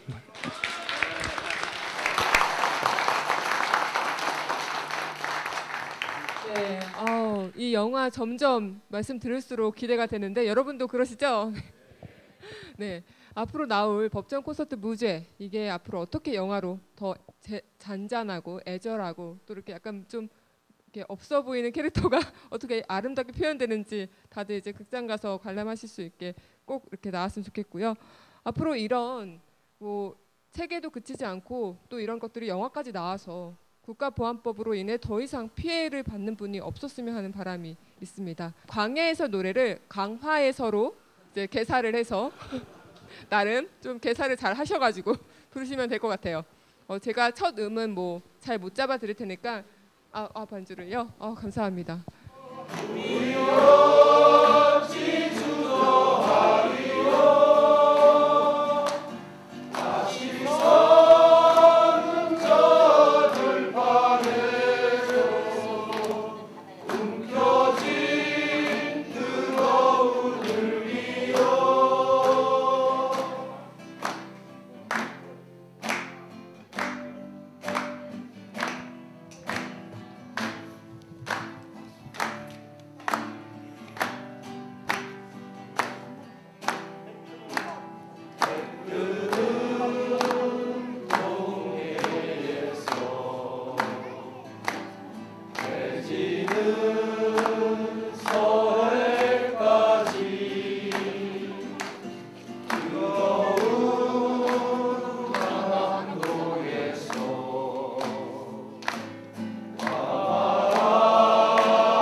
잠깐만 나올래? 아, 예. 아이고 반갑습니다. 여기다 한번 찍어줘. 대표님 저희 사진 좀 같이 그래요, 그래요. 그래라. 한번 더. 흔들지 마. 만화같이 나오는 거야. 됐습니다. 만화같이. 네. 저쪽인가요? 저쪽인가요?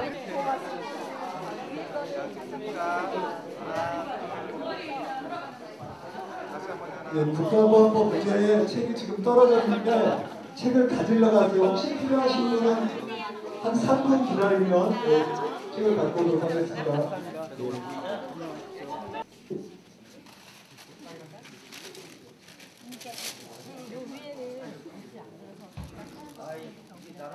일부러 했어요. 하나, 둘, 셋. 다시 잠깐만요. 하나, 둘, 여기 오세요. 하나, 둘. 다시 한 번만요.